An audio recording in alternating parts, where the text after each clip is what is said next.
AgriGold tsunami మొదలైంది. జగన్ ప్రతిపటి మధ్య అగ్రిగోల్డ్ అగ్గిరాజేస్తోంది. సవాళ్లు ప్రతి సవాళ్లతో మాటల తూటాలు పేలుతున్నాయి.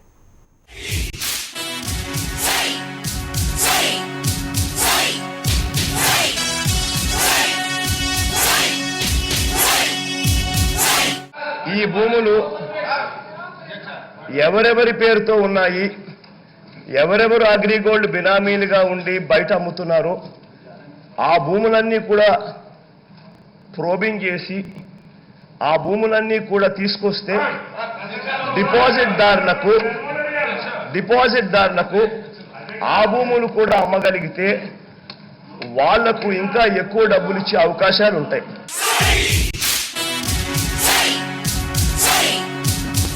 నిన్న నేను ఆ వచ్చినటువంటి ఆరోపణ మీద ఒక ఛాలెంజ్ నేను వారికి చేశాను అధ్యక్ష.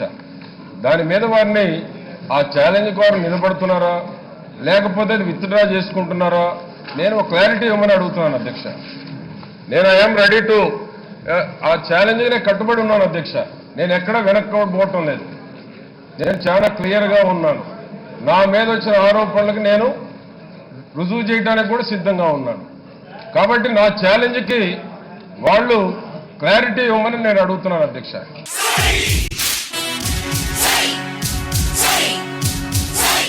ఆరోపణ చేసే వ్యక్తి సభా సాంప్రదాయాల ప్రకారం నిరూపించుకునే విధానం ఉంది. ఒకవేళ నిరూపించలేకపోతే సారీ చెప్తారు.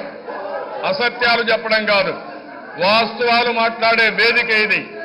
అలాంటి వేదికలో ఇష్టానుసారంగా మీరేదో కావాలని గుడ్డగాల్చడం, ముఖాన బారేయడం, దానిపైన మీరు తుడుచుకోమంటే ఇది మంచి బాధ్యత కాదు.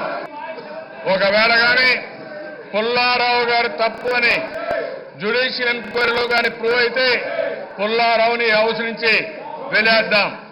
జగన్మోహన్ రెడ్డి ఆరోపణ ప్రూవ్ చేయలేకపోతే జగన్మోహన్ రెడ్డి కూడా ఈ హౌస్ నుంచి వెలేస్తామని చెప్పి నేను చెప్పాను. ఈ పెరిగితనం మంచిది కాదు. సవాళ్లు స్వీకరించాలి. జ్యుడిషియల్ ఎంక్వైరీ యాక్సెప్ట్ చేయాలి. ఏ ఇద్దరులో ఒకరే హౌస్ లో ఉండాలి తప్ప ఇద్దరు ఉండడానికి అవకాశం లేదు అధ్యక్ష. ఆ విషయాన్ని చెప్తున్నాను.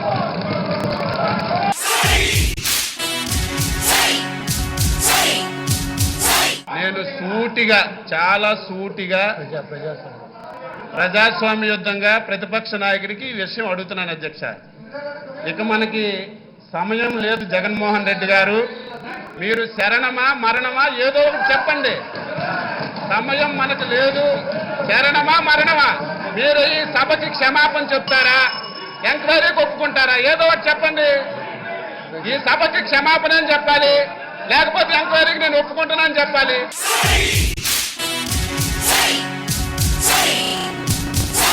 ఈ రోజున ప్రతిపక్ష నాయకుడు పారిపోతున్నాడు అధ్యక్ష.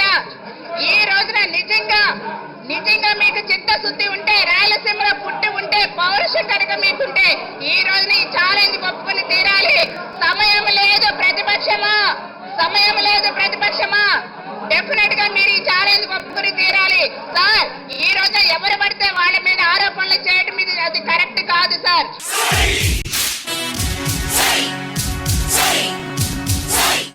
శాసనసభలో ఛాలెంజెస్ అంటే సవాళ్ళు ప్రతి సవాళ్ళు పార్లమెంటరీ సాంప్రదాయంలో ఉన్నాయా? పార్లమెంటరీ రూల్ వారు తెలుసుకోవాలి. ఉన్నాయా? ఉంటే రూలింగ్ ఇవ్వండి సార్. అంటే ఇట్లా సాంప్రదాయం ఉంటే రూలింగ్ ఇవ్వండి. లేదంటే అట్లా సాంప్రదాయం ఉంటే మేము కూడా గతంలో మా నాయకుడు కూడా 2 ఛాలెంజెస్ చేశారు సార్. 21 మంది శాసనసభ్యులు మా పార్టీ నుంచి తెలుగుదేశం పార్టీకి పోతే వారిని డిస్క్వాలిఫై చేసి మీరు ఎన్నికలకు పోండి, రెఫరెండంగా తీసుకోండి, ఒకవేళ మెజారిటీ శాసనసభ్యులు మేము గెలిస్తే ప్రభుత్వం నుంచి ముఖ్యమంత్రి గారు తప్పుకుంటారని అడుగుతున్నాను సార్. అదే ఇంకొక ఛాలెంజ్ కూడా ఉంది సార్. ఓటుకు కోట్లు కేసులో శాసనసభ్యుడు అడ్డంగా దొరుకుతాడా లేదా డబ్బులు ఇస్తూ, అదేవిధంగా అతను మాట్లాడారా లేదా వాయిస్ ఆయనదే కదా కాదని ఆయన చెప్పండి సార్.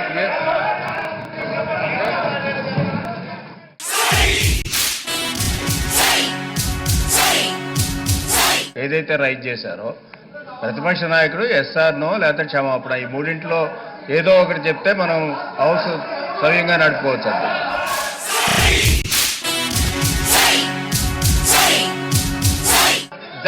జరిగిపోయింది. మేము మాట్లాడింది మంత్రివర్యులు పుల్లారావు గారి మీద మాట్లాడినవి అవాస్తవం అని చెప్తే సరిపోతుంది అధ్యక్ష. ఎందుకంటే ఆయన ఛాలెంజ్ తీసుకోవటం లేదు, లేకపోతే ఆ వర్డ్స్ విత్డ్రా చేసుకుంటున్నాము. ఆయన మీద చేస్తున్న ఎలిగేషన్ అంటే ఏదో ఒకటి బురద జల్లేయటము, తర్వాత ఆ బురద క్లీన్ చేసుకోవాల్సిన బాధ్యతలు అటుపక్క వాళ్ళది అని అంటాం కూడా కరెక్ట్ కాదు అధ్యక్ష.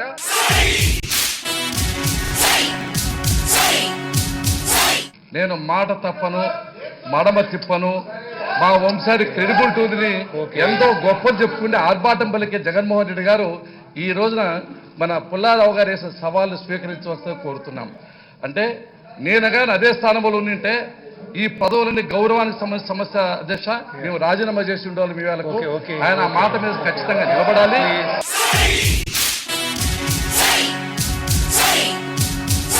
ఇవాళ మేము ఒకటే కోరుతున్నాం, ఇవాళ మీరు ఈ హౌస్ స్టార్ట్ చేయడానికి కారణం ఏమిటి? నిన్న స్పష్టంగా చెప్పారు, మీకు ధైర్యం లేదు, మీరు ఏదైతే జ్యుడిషియల్ ఎంక్వైరీకి ఎందుకు పిరికితనంతో పారిపోతూ ఉన్నారో చెప్పండి. ఇవాళ మీకు దన్నుంటే, ధైర్యం ఉంటే, శక్తి ఉంటే ఇవాళ నిలబడు, జ్యుడిషియల్ ఎంక్వైరీకి నిలబడు. జ్యుడిషియల్ ఎంక్వైరీ ముందు సాక్ష్యం ఇవ్వు, రుజువు చేయి, మంత్రి గారు పదవి ఊడిపోతుంది. ఆ శక్తి ఏదో నీ పార్టీకి వస్తుంది. ఎందుకు చేయడం లేదు?